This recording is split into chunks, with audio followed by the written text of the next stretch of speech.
Classes. आज का हमारा टॉपिक है एडवर्ब क्लॉज ऑफ पर्पस यानी उद्देश्य। उद्देश्य बताने वाले कनेक्टर होते हैं so that, in order that. इन दोनों का अर्थ ताकि होता है। लेस्ट का अर्थ होता है कहीं ऐसा न हो। तो देखिए इसको हम उदाहरण की मदद से समझेंगे। हम खाते हैं ताकि या जिससे की, बात एक ही हुआ, ताकि आए या जिससे की आए, इसके लिए हम सो डैट या इन ऑर्डर डैट का ही प्रयोग करते हैं ताकि हम जिंदा रह सकें। इस वाक्य से उद्देश्य का बोध हो रहा है। हम खाते हैं तो हमारा खाने का क्या उद्देश्य है कि हम जिंदा रह सकें। तो यहाँ पे जब उद्देश्य वाले वाक्य में ताकि शब्द आता है या जिससे की आता है तो उसके लिए हम सो डैट का प्रयोग करते हैं और इन ऑर्डर डैट का प्रयोग करते हैं।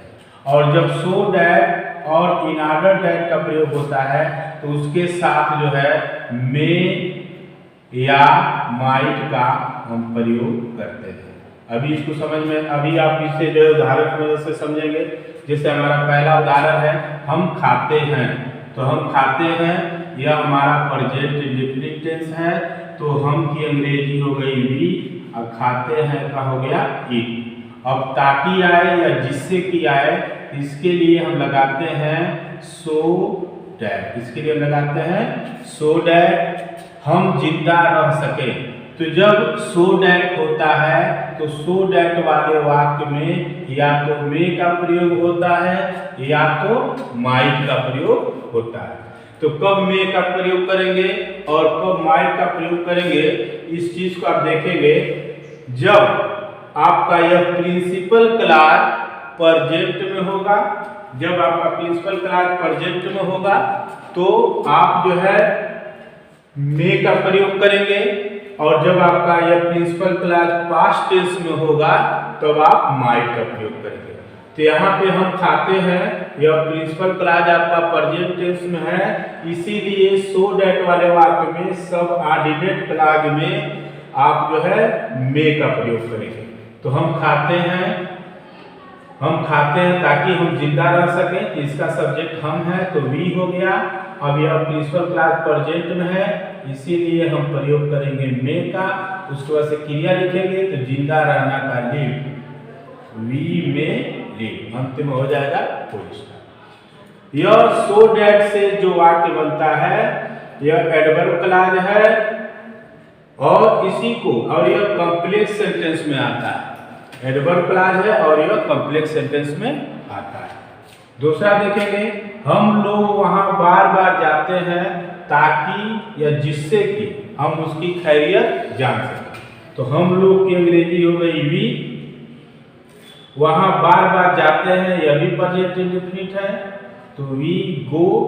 अब चूंकि यह प्लूरल सब्जेक्ट है इसीलिए इस क्रिया में हम यस और यस नहीं जोड़े हैं।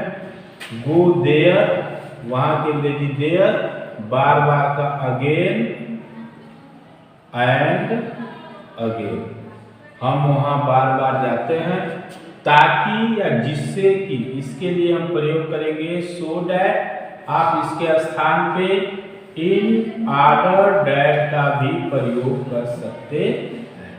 आप सो डैट का भी प्रयोग कर सकते हैं और इन ऑर्डर डैट का भी प्रयोग कर सकते हैं।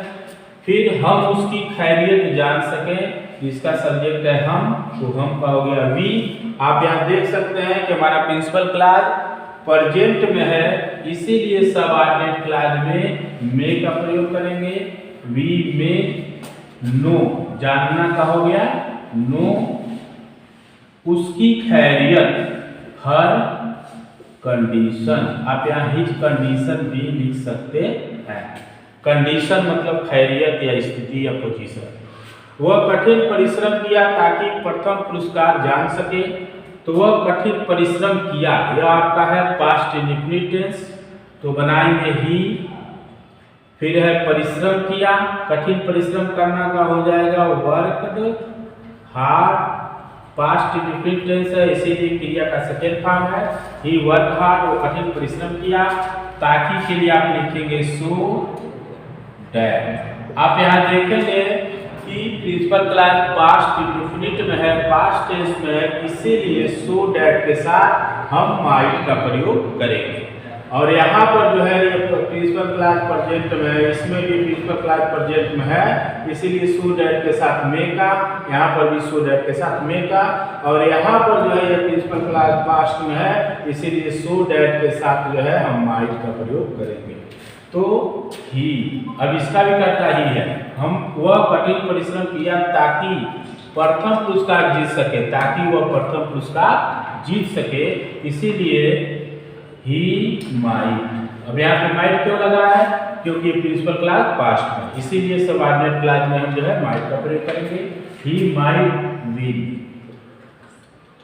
द फर्स्ट प्राइज, प्रथम पुरस्कार का फर्स्ट प्राइज, प्रथम पुरस्कार का अंग्रेजी होता है फर्स्ट प्राइज। तो यह हमारा कॉम्प्लेक्स सेंटेंस कहलाएगा और यह हमारा एडवर्ब फ्रेज कहलाएगा, एडवर्ब फ्रेज ऑफ पर्पस। अगला नंबर देखेंगे, संभल कर चलो कहीं ऐसा न हो तुम गिर पड़ोगे। तो कहीं ऐसा न हो कि के लिए हम लेस्ट का प्रयोग करते हैं, और लेस्ट वाले वाक्य में चाहे कोई भी सब्जेक्ट आए शुड का प्रयोग होता है। जैसे संभल कर चलो, यह आपका इंपरेटिव सेंटेंस है। इंपरेटिव सेंटेंस में सबसे पहले क्रिया लिखते हैं, तो चलना का वाक, और संभल कर के लिए केयरफुली, वाक केयरफुली। कहीं ऐसा न हो कि, इसके लिए हम लिखते हैं लेस्ट। तुम गिर पड़ो, इसका कर्ता तुम है, तुम के लिए यू, और लेस्ट वाले वाक्य में शुड का प्रयोग करते हैं, यू शुड पर। कहीं ऐसा न हो कि तुम गिर पड़ो। फिर मैं उसके पास रोज जाया करता था, कहीं ऐसा न हो कि वह नाराज हो जाए। इसमें भी आया है कहीं ऐसा न हो, इसके लिए हम लगाएंगे लेस्ट। यह वाक्य मैं उसके पास रोज जाया करता था, जब भूतकाल के किसी आदत की बात की गई हो जो पहले वह करता था अब न करता हो। जैसे मैं जो है नहर पे टहला करता था, यानी पहले टहलता था अब नहीं, यानी भूतकाल में आदत थी, उस आदत को प्रेजेंट में वो छोड़ चुका है। तो ऐसी स्थिति में यूज्ड टू का प्रयोग करते हैं। किसका प्रयोग करते हैं? यूज्ड टू का प्रयोग करते हैं। इसको हम यूज्ड टू से बनाएंगे, आई यूज्ड टू गो। मैं जाया करता था उसके पास, टू हिम। मैं उसके पास जाया करता था, रोज के लिए लिखेंगे डेली।